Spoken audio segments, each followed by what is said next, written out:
Alisa ierunājās. Tu varētu uzminēt, ja būtu skatījusies ar mani laukā pa logu. Neuztraucies, Kitī, gan jau rīt mēs visu redzēsim. Kitija mīļā, iedomāsimies, ka...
Un tieši tagad es gribu pastāstīt, ka pusi no saviem vēlējumiem Alisa iesāka ar vārdiem iedomāsimies, ka. Iepriekšējā dienā Alisa iznāca pamatīgas domstarpības ar māsu, tikai tāpēc, ka Alisa ierosināja. Iedomāsimies, ka mēs esam karaļi un karalienes. Bet māsa vienmēr gribēdama būs ļoti nopietna. Iebilda, ka tas nav iespējams, jo viņas ir tikai 2 meitenes. Un tad Alisa beigās samierinādamās sacīja: Nu labi, tu vari būt viena no šīm personām, bet es būšu visas pārējās. Kā tev patiktu dzīvot aizpogulājas mājā, Kitī? Ai, Kitī, cik jauki būtu, ja mēs varētu tikt spogulim cauri un nokļūt aizpogulājas mājā. Ai! Kitī, iedomāsimies, ka mēs kaut kā varam tikt spogulim cauri un nokļūt aizpogulājas mājā. Iedomāsimies, ka viss spogulis kļūst tik mīksts kā šķidrauts un mēs tiekam tam cauri. Vai, raugies, tas top līdzīgs miglai! Un patiesi, spogulis sāka gaist, kā sudrabaina dūma. Alisa norāca pie liela puķu dārza.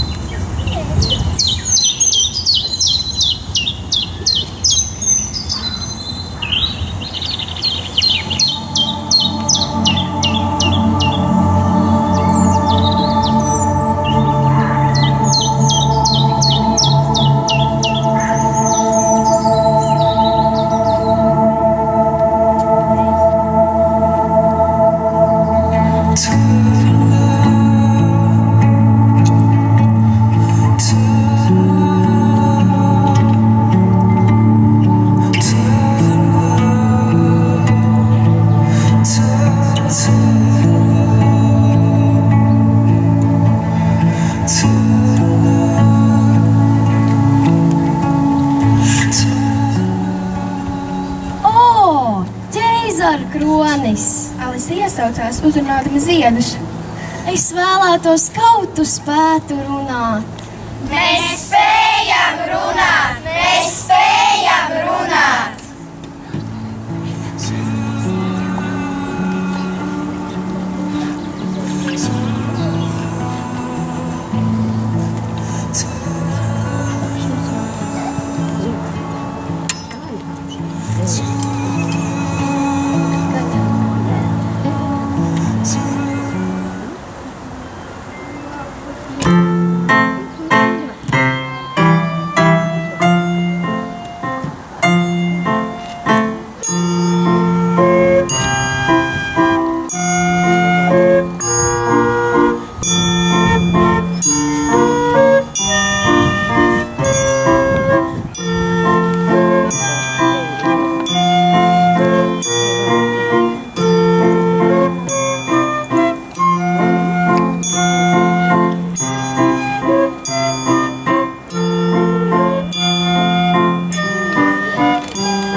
Kā gan jūs visas protat tik jauki runāt?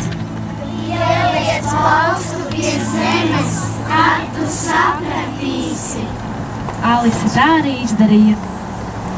Zeme ir ļoti cieta, bet kāda tam nozīme? Gandrīz visos dārzos dobas taisa tik mīkstas kā gultas, tāpēc puķis ir aizmigušas.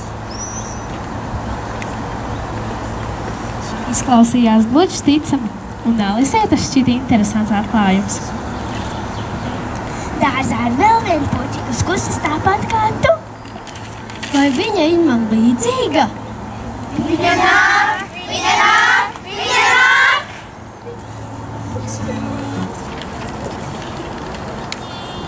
Alise pagriezās un ieraudzīja melno karalieni. No kurienes tu nāc? Melno karalieni jautāja. Uz kurieni tu ej? Es tikai vēlējos apskatīt dārzu, jūsu augstību. Kādu brīdi Alise stāvēja klusēdama un aplūkoja apkārt, kas izskatījās ārkārtīgi dīvaini. Tas izskatās pēc milzīga šaha galva. Goda vārds.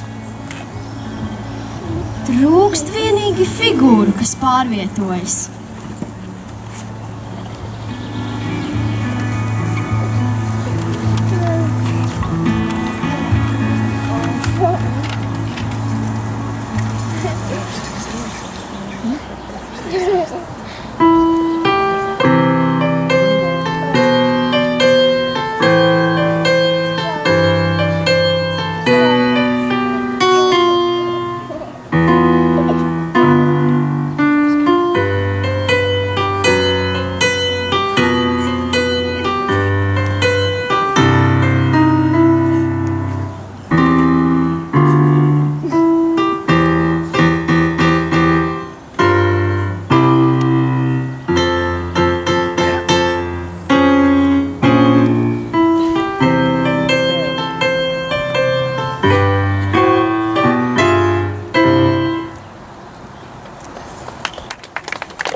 Bet ir jau arī tās.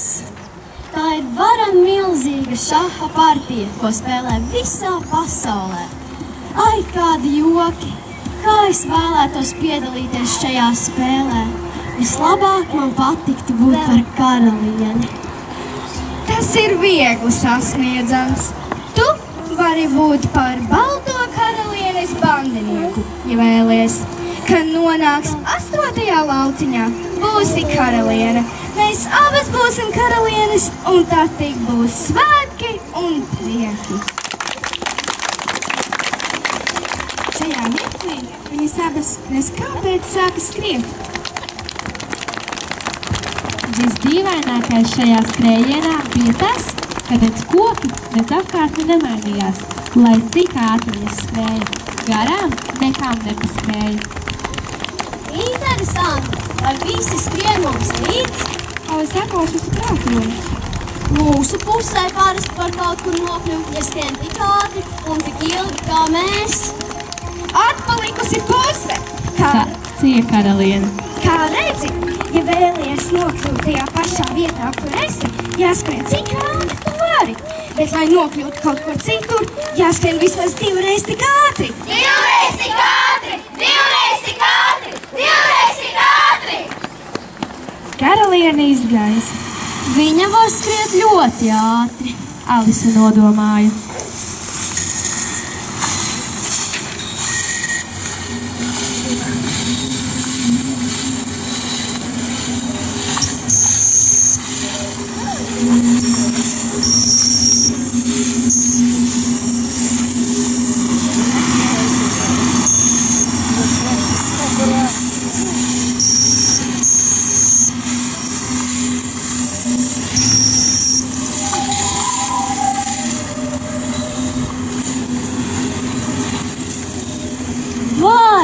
Kas tie par radījumiem, kas lejā vāc medu?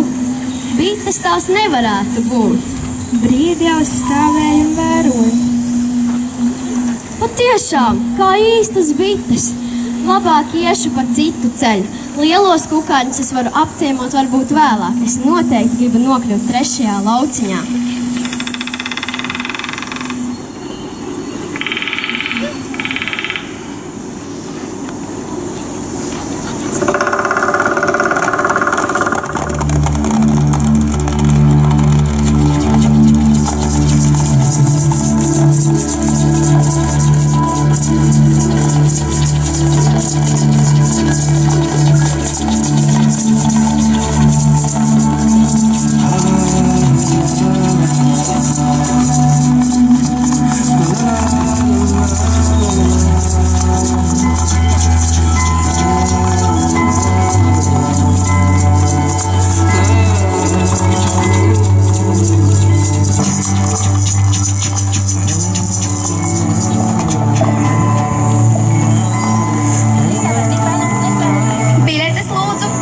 Sauca konduktors.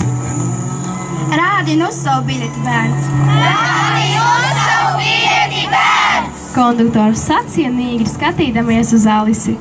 Man ļoti žēl, bet man nav biļetes. Tur, kur es iekāpu, nebija kases.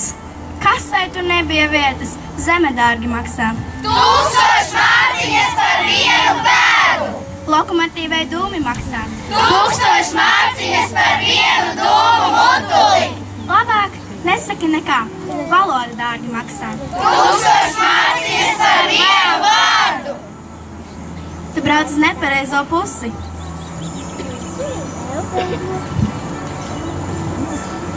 Tik maz bērns var nezināt, kā viņu sauc, taču viņam būtu jāzina, uz kura pusi viņš brauc. Brauc, brauc, brauc!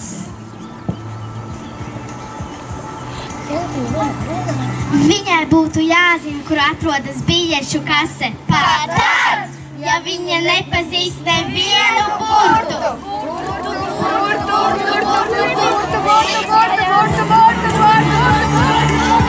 Alise nākamajā mirklī jūta, ka vilciens lido gaisā.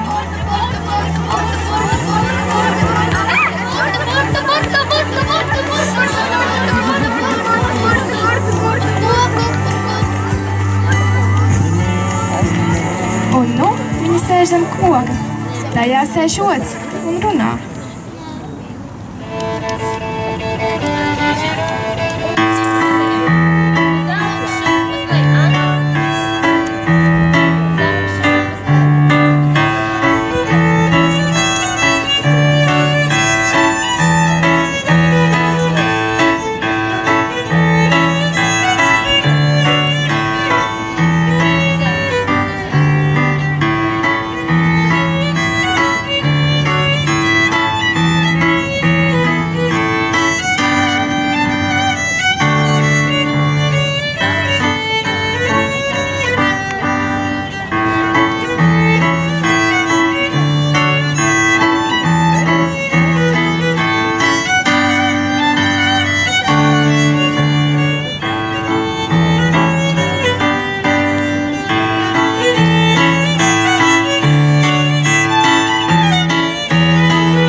kukaiņi to spēja.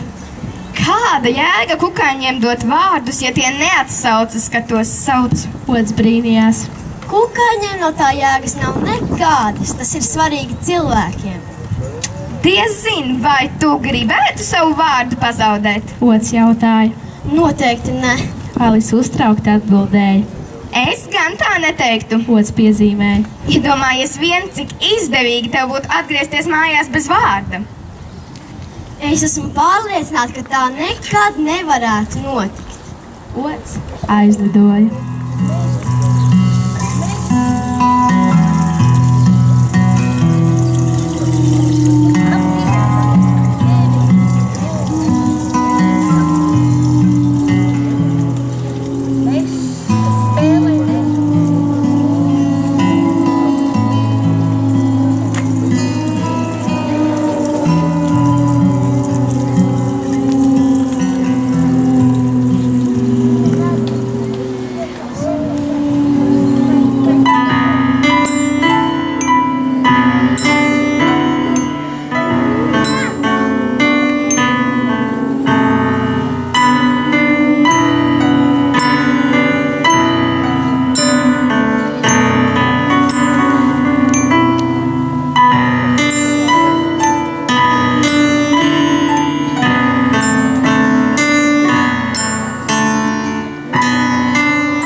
Kurā lietas zaudē vārdu. Interesanti, kas notiks ar manu vārdu, kad es ieiešu mežā? Alise! Alise!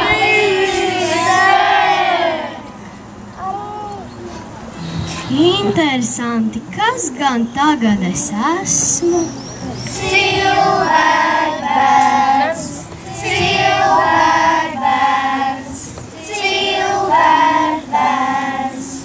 Meža zvēri sauc mani par cilvēku bērnu, un es no jauna atceros, kā mani sauc. Alise!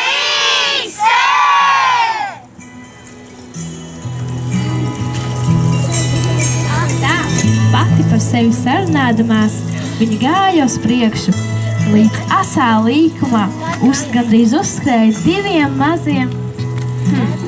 Sastapšanās bija tik pēkšņa, ka pirmajā mirklī Alise pakāpās atpakaļ, bet drīz vien atkārta, ka tie, protams, ir viņi. Ņurbulis! Burbulis!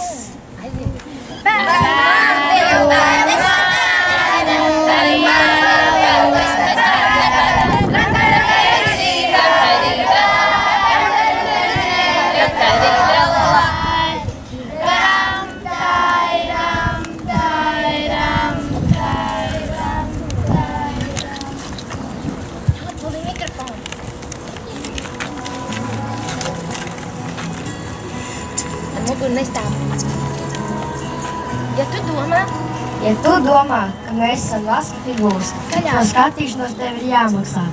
Vaska figūras netaisa, lai rādītu par velti. Nekādīgi ne! Un otrādi, ja tu domā, ka mēs esam dzīvi, tev klātos sasveicināties. Lūdzu, ļoti lūdzu, piedodiet. Neko vairāk Alise nespēja pasakīt. Es domāju par to, Alise ļoti pieklājīgi teica. Kā tikt no šī meža laukā. Vai jūs man lūdzu nevarētu parādīt ceļu? To aplam iesāki. Ņurbulis aizrādīja. Kad aiziet ciemos, vispirms jāpasaka Labdien! un jāsarokojas.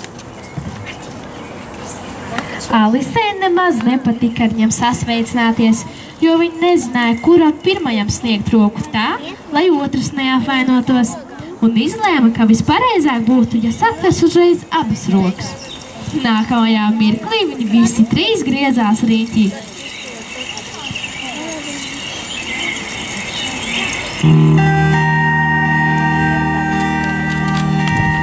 Pēkšņi Alise pārbīli aprāvās.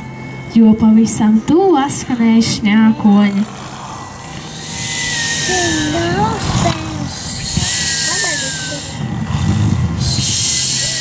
It kā pa mežu brauktu lokomotīva, lai gan Alisa baidījās, vai tas nav kāds mežonīgs zvērs. Vai šajā pusē dzīvo tīģeri un lauvas? Viņa bikli jautāja.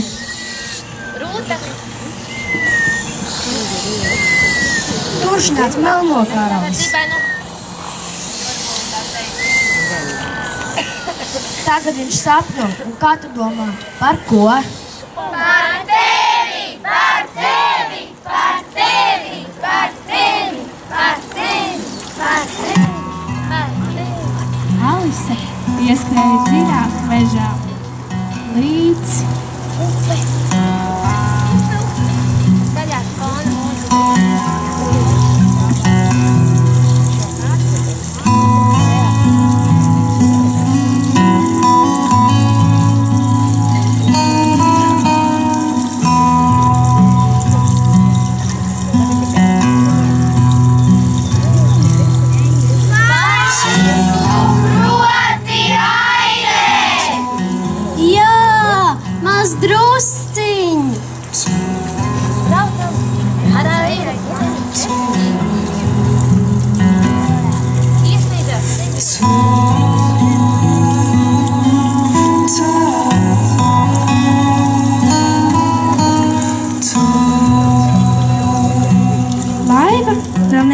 Cik nobraukusi, kad pēkšņi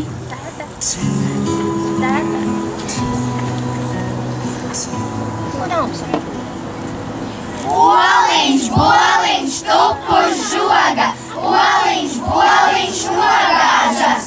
Visa karaļa vārde to nevar vietā novietot. Pirmajai rindai nebija pareizas atskaņas dzejolī. iesaucās Oliņš Boliņš. Ko tu tur stāvi? Labāk pasaki, kā tevi sauc un ko tu te meklē? Mans vārds ir Alise. Kāds muļķīgs vārds. Oliņš Boliņš ērcīgi iesaucās. Un ko tas nozīmē? Vai tad vārdam vajag kaut ko nozīmēt? Alise domīgi jautāja. Protams, vajag. Oliņš Boliņš iesmējās. Mans vārds nozīmē manu apveidu, turklāt ļoti jauku un pievilcīgu. Tavs vārds neizsaka gluži neko. Es zinu, ka es daudz ko vēl nezinu. Alise teica tik pazemīgi, ka Oliņš Boliņš atmaiga.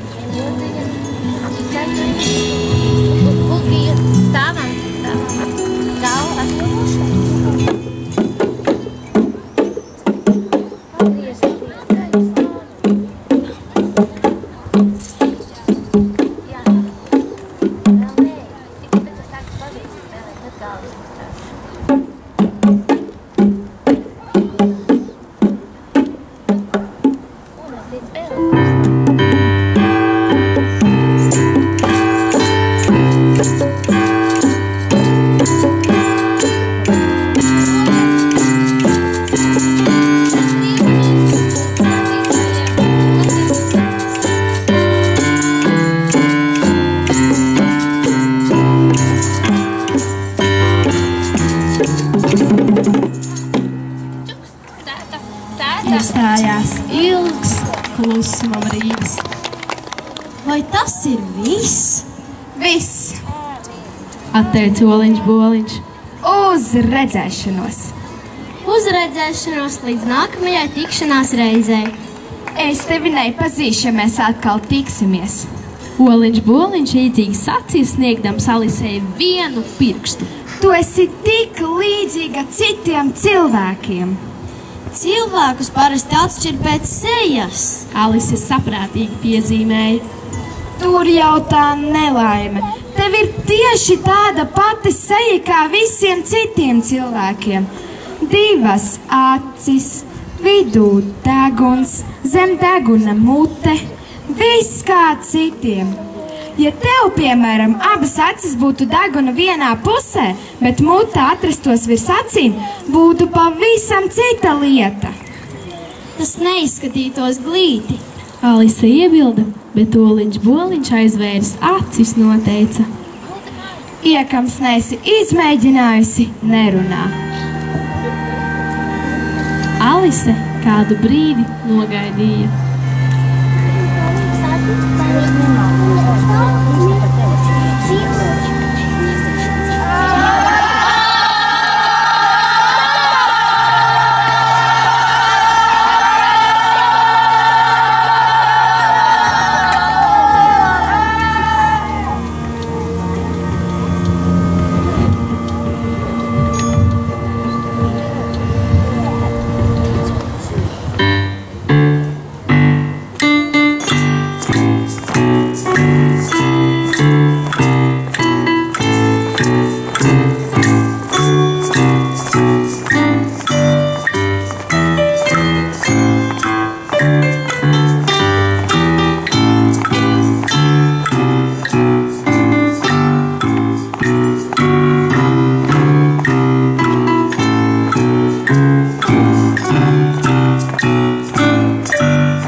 Pēc brīža troksnis pamazām norija.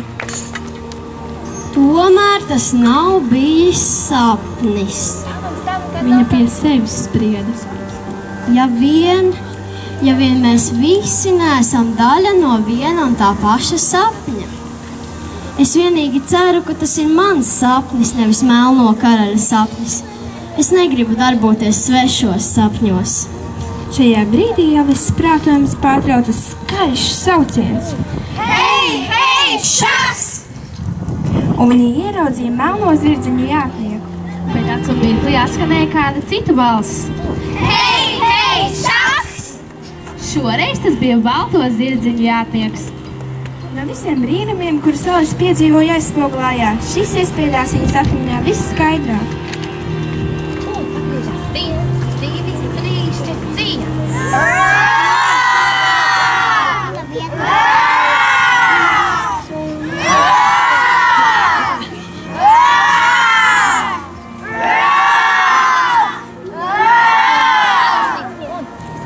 Es negribu būt gūstekne. Es gribu būt karaliene. Jūs būsit!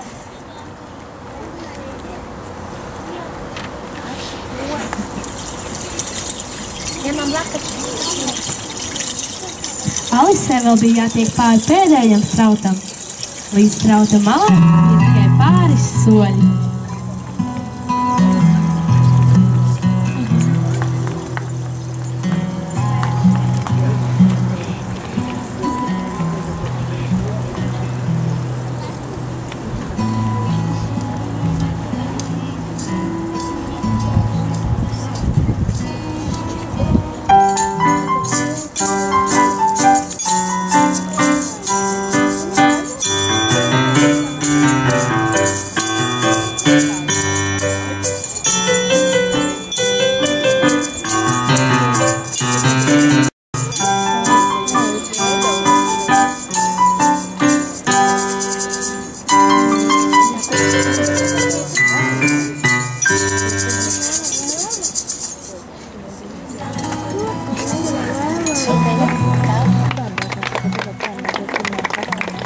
Beidzot, 8. laukums. Alise iesaucās. Un tad viņa jau atradās Maurā, tik mīkstā kā sūdas. Lakatus noliekam ap plecu. Rokas. Mūzika skaļāk griežaties uz rīņķi.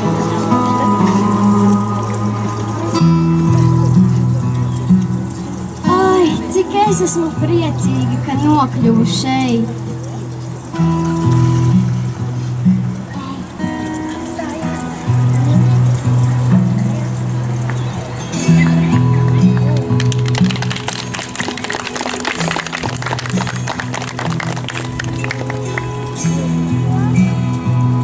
Es ielūdzu jūs uz pieņemšanu pie Alises šo pēcpusdienu. svinīgi paziņoja melno karaliene. Es nemaz nezināju, ka man jārīko pieņemšana. Bet, ja man tomēr jārīko, es domāju, ka viesus vajadzētu uzlūkt man pašai. Jūs esat mazliet apmulsus. Neuztraucieties, tas jau ir izdarīts. Viesi jau ir ielūgti. Melno karaliene cēli piebilda. Griežamies uz riņķi.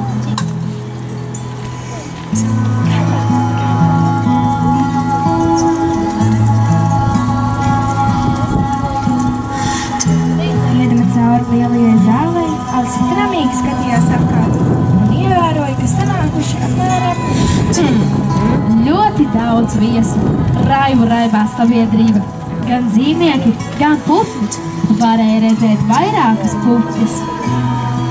Cik patīkami, ka visi sapulcējušies. Es nemūžam nebūtu varējis iedomāties, kur ir tie, kas jāielūdz. Jūs esat apmulsusi mazliet. Neuztraucieties. Atļaujiet mani jūs iepazīstināt ar balles tevi. melno karaliene svinīgi paziņoja.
Šis ir bijis tikai sapnis?